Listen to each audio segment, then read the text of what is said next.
नमस्कार दोस्तों, आप सभी का स्वागत है।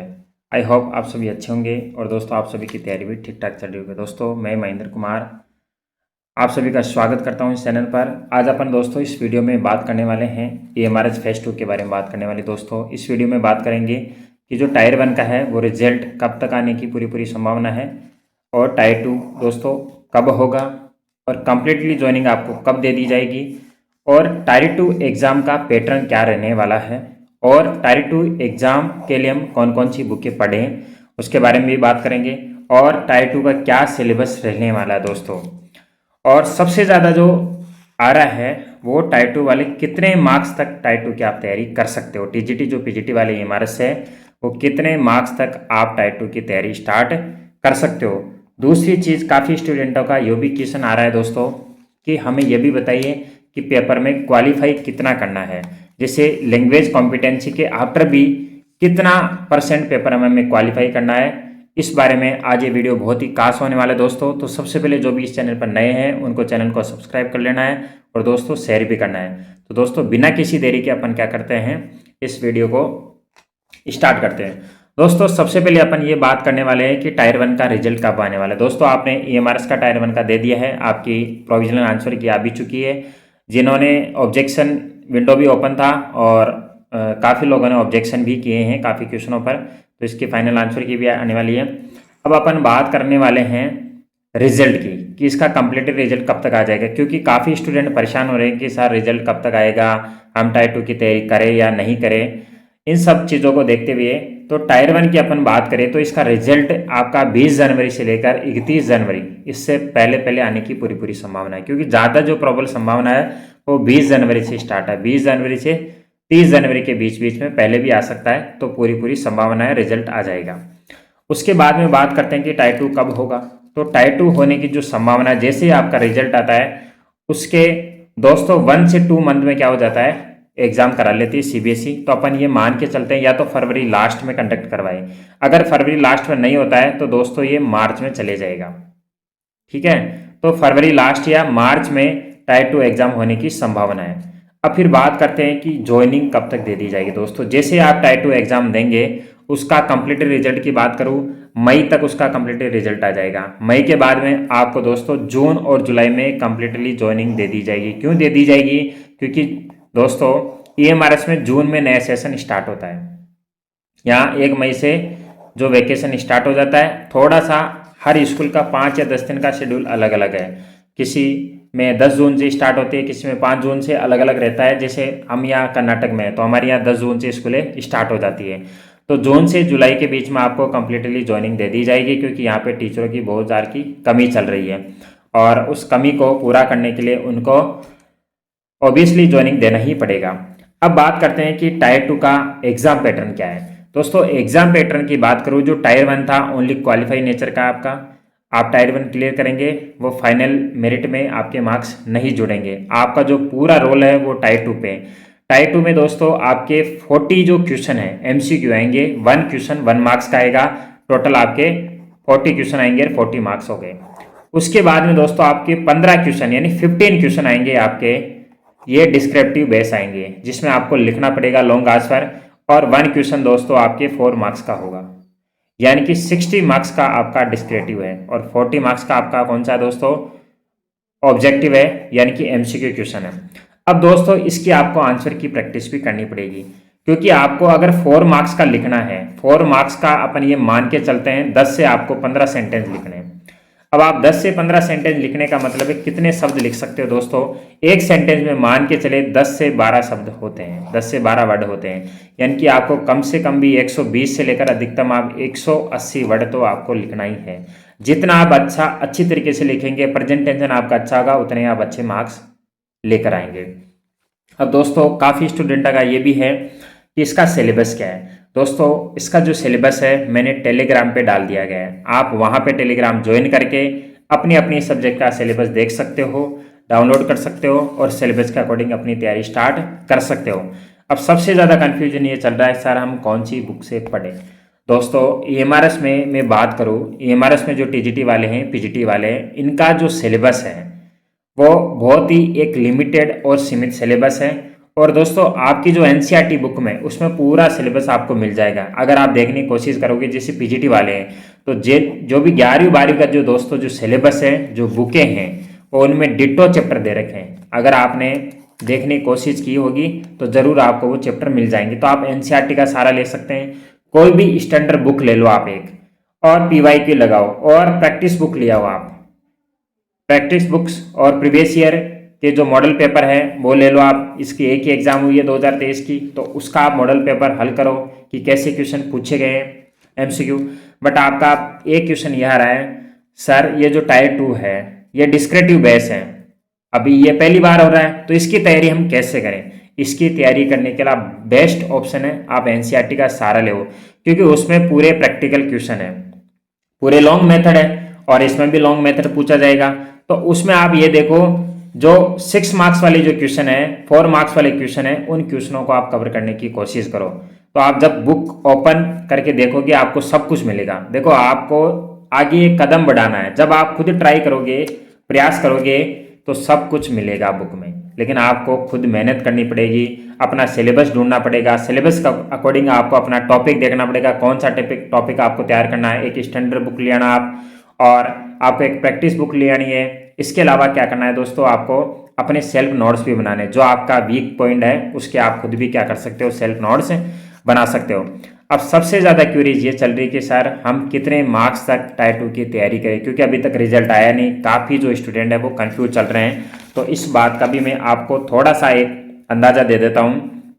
जो भी टीजीटी है, पीजीटी है, या नॉन टीचिंग से है, मैं जनरल की बात कर रहा हूँ, जनरल ईडब्ल्यूएस की बात कर रहा हूँ, जिनके दोस्तों 55 प्लस मार्क्स हैं, वो बिल्कुल सेफ है और वो टायर 2 की तैयारी स्टार्ट कर सकता है। क्यों कर सकता है, क्योंकि दोस्तों ये 10 गुने बुलाएंगे इस बार कैंडिडेट, तो बहुत कम कट ऑफ जाने वाले दोस्तों में। फिर से आपको मैं बार बार स्टार्टिंग से कह रहा हूँ कि कट ऑफ बहुत कम जाएगी। आप एक एग्जाम्पल ले सकते हो, राजस्थान में दोस्तों 2 गुना बुलाते हैं, और जब 2 गुना, जब फर्स्ट बार में हम डॉक्यूमेंट्स वेरिफिकेशन वहां पे करा के आते हैं ना अजमेर में, तो दोस्तों 10 नंबर का कम से कम अंतर आता है। जैसे फर्स्ट बार में कट ऑफ आई है 100 मार्क्स मान लो, जैसे ही फिर वो 1 गुने की कट ऑफ आती है ना, तो 110 पे चली जाती है वो, यानी कि कम से कम 10 मार्क्स या 5 मार्क्स का जरूर अंतर आता है, जो भी 2 गुने में आ रहा है। तो यहाँ दोस्तों 10 गुना कैंडिडेट बुला रहे हैं, तो बहुत अंतर आएगा, और ये अंतर आता है तो इतना आ जाएगा दोस्तों, यहाँ की 10 गुने कैंडिडेट भी उनको नहीं मिलेंगे।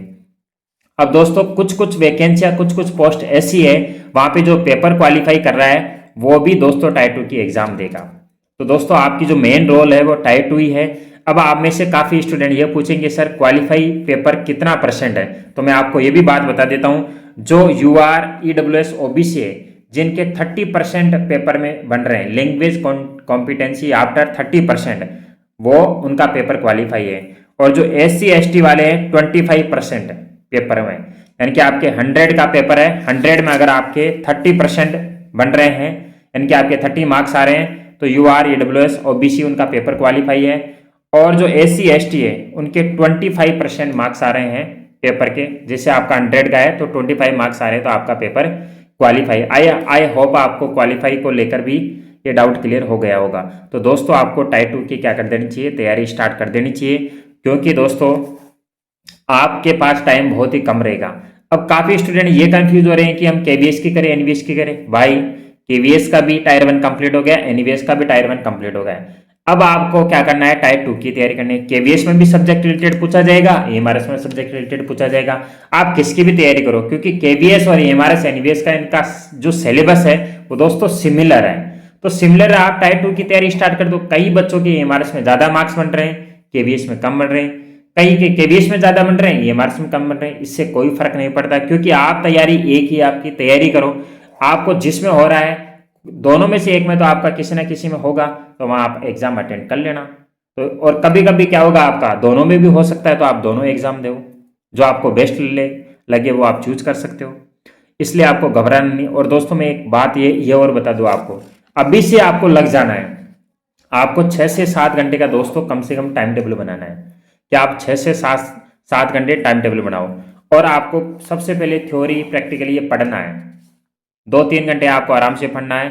और दोस्तों कम से कम डेली के 1 घंटे 2 घंटे आपको आंसर राइटिंग प्रैक्टिस करनी है। सबसे पहले आप याद करो चीज़ों को निकालो, फिर आप प्रैक्टिस करो, तब जाके आपका फाइनल सिलेक्शन हो पाएगा दोस्तों। क्योंकि टायर 1 एक क्वालिफाई नेचर का है और ये बहुत ज़्यादा स्टूडेंट दोस्तों क्वालिफाई करेंगे, लेकिन जो टायर 2 है ये आपका सिलेक्शन वाला है दोस्तों, इसलिए आपको अभी से लग जाना है। इसलिए दोस्तों मैं आपसे यही उम्मीद करता हूं कि आप सब कुछ छोड़कर रिजल्ट, कट ऑफ इनके चक्कर में ना पड़ के दोस्तों, जब तक आप तैयारी नहीं करोगे तब तक आपका सिलेक्शन नहीं होगा। मेन तो ये दोस्तों, मैं भी कंफ्यूज था जब मैंने 2023 में इसकी एग्जाम दी थी। एग्जाम देने के बाद में मेरे को कोई उम्मीद नहीं थी कि मेरा फाइनल सिलेक्शन होगा। मैं अगली एग्जाम की तैयारी में लग गया था, जो फर्स्ट ग्रेड आरपीसी थी उसकी तैयारी में मैं ऑलरेडी लग चुका था। 1 महीने के बाद में मेरा रिजल्ट आया था जनवरी में, जनवरी 22 को इसका रिजल्ट आ गया था। तब मेरे को पता चला कि मेरा फाइनल सिलेक्शन हो गया, क्योंकि मैंने एग्जाम दी और एग्जाम देने के बाद में कट ऑफ बहुत हाई बता रहे थे, तो मैं थोड़े दिन डीमोटिवेट रहा। फिर आफ्टर देखा भाई अब अपन को क्या करना है, तैयारी करना ही है। अपन ने जो लिखना था करेक्ट है गलत है वो हमारा पेपर हो चुका है, उसके ऊपर मंथन करने से अब कोई मतलब नहीं है। ना तो आपके मार्क्स बढ़ेंगे ना ही मार्क्स आपके घटेंगे, वो जो मार्क्स रहेंगे वही रहेंगे। इसलिए आप अब अगली स्टेप आपको लेना बहुत जरूरी है। जब तक आप नेक्स्ट स्टेप नहीं लोगे तब तक आप फाइनल सिलेक्शन तक नहीं पहुंचेंगे। इसलिए मैं अंत में यही कहना चाहता हूं दोस्तों, जब तक आपका लक्ष्य प्राप्त नहीं हो जाता तब तक आपको रुकना नहीं है, क्योंकि आप मैदान में उतर चुके हो और आपको मैदान से बाहर नहीं जाना है। जब तक नहीं जाना है जब तक आपका फाइनल सिलेक्शन नहीं हो जाता। इसलिए मैं यही उम्मीद करता हूं दोस्तों, जो भी भाई बहन डीमोटिवेट हो रहे हैं EMRS के VS के, इस वीडियो को ज़्यादा से ज़्यादा आपको शेयर करना है। और जो भी भाई इस पर नए हैं चैनल को प्लीज़ सब्सक्राइब जरूर करें और आप गाइडेंस पॉइंट से जुड़े रहें। और आपको जो भी डाउट हो आप कमेंट कर सकते हैं। और हमारा एक टेलीग्राम ग्रुप भी है, वहाँ से जुड़कर आप स्टडी से रिलेटेड अपने सारे डाउट पूछ सकते हैं। और बुक से रिलेटेड है जो कुछ भी आपको डाउट है तो आप डाउट कमेंट में ज़रूर करना। और दोस्तों अभी से आप अपनी तैयारी में लग जाओ, बिना किसी डाउट के, बिना किसी देरी के जुट जाओ, क्योंकि 2026 दोस्तों सिलेक्शन वाला साल है। क्यों सिलेक्शन वाला साल है? बहुत सार की वैकेंसी आई है, कहीं ना कहीं आपका जरूर सिलेक्शन होगा दोस्तों। EMRS में, KVS में, NVS में, स्टेट में भी बहुत सारी की वैकेंसी आई हुई है। इसलिए जो बंदा इस बार ठीक ठाक तैयारी कर लेगा वो 2026 उसके लिए दोस्तों सिलेक्शन वाला साल बन जाएगा और अपने अपने माता पिता का, खुद का सपना दोस्तों साकार कर सकते हो। दोस्तों ये साकार करने का काम सिर्फ आपका है और कोई नहीं कर सकता। मैं भी नहीं कर सकता आपके सपने को, आपके सपने को खुद आप ही साकार करोगे। इसलिए ये मेहनत दोस्तों आपको ही करनी पड़ेगी। और आप कंफर्ट जोन से थोड़े से बाहर आओ दोस्तों। जो चीज बीत गई उस पर चिंतन करना छोड़ दो। अब आपको फाइनल सिलेक्शन लेकर ही रहना है। अपने आप में ये तय कर लो कि मुझे आज से तैयारी स्टार्ट करनी है। रिजल्ट क्या आएगा ये मैं ईश्वर के ऊपर छोड़ देता हूं। आपका सिर्फ काम है कर्म करना, फल की चिंता आप मत करो। फल देने वाला वो ऊपर वाला है। रिजल्ट आपके हाथ में नहीं है दोस्तों, आप सिर्फ कर्म कर सकते हो, आप सिर्फ हार्ड वर्किंग कर सकते हो। रिजल्ट देने वाला वो है। वो अगर आपको 2026 में नौकरी देगा ना तो आप पक्के 2026 में नौकरी लग जाओगे। और अगर उसने चाहा कि आपको नौकरी नहीं मिलेगी तो वो चाहे कट ऑफ ऊपर चली जाएगी, आपको नौकरी नहीं मिलेगी, ये कन्फर्म है। सब कुछ ईश्वर के हाथ में होता है दोस्तों, लेकिन सब कुछ के साथ साथ में आपको हार्ड वर्किंग भी करनी है। वो सब कुछ देकर आप कितनी मेहनत कर रहे हो। जैसे KVS में कई बच्चे ऐसे हैं जिनके फॉर्म कई सब्जेक्ट में बहुत कम भरे गए हैं, यानी कि 10 गुना का रूल वहां पे अप्लाई नहीं हो रहा है, तो उनकी वो किस्मत काम कर रही है, वो 2026 में नौकरी जरूर लगेंगे। जिन्होंने टायर 1 की एग्जाम दी है उनकी जो 10 गुना की जो फॉर्म है बहुत कम आए हैं, बच्चे ही कम पढ़ रहे हैं। तो इसलिए दोस्तों मैं यही विनती करता हूं आपसे, यही रिक्वेस्ट करता हूं कि आप अभी से जुट जाए, अपने आप को मोटिवेट रखे, डीमोटिवेट 1% नहीं रखे। जब भी आप डीमोटिवेट हो आप हमारे टेलीग्राम ग्रुप से जुड़िए और मैसेज कीजिए, सर मैं डीमोटिवेट हूं, मैं क्या करूं। तो मैं आपको कुछ भी गाइड करने का प्रयास जरूर करूंगा दोस्तों, बट आपको हार नहीं मानना है, मेरा कहना यही है दोस्तों। और सब आपकी मर्जी। तो दोस्तों ज़्यादा से ज़्यादा इस वीडियो को आपको शेयर करना है और जो भी डाउट हो आपको कमेंट करना है। Thank you.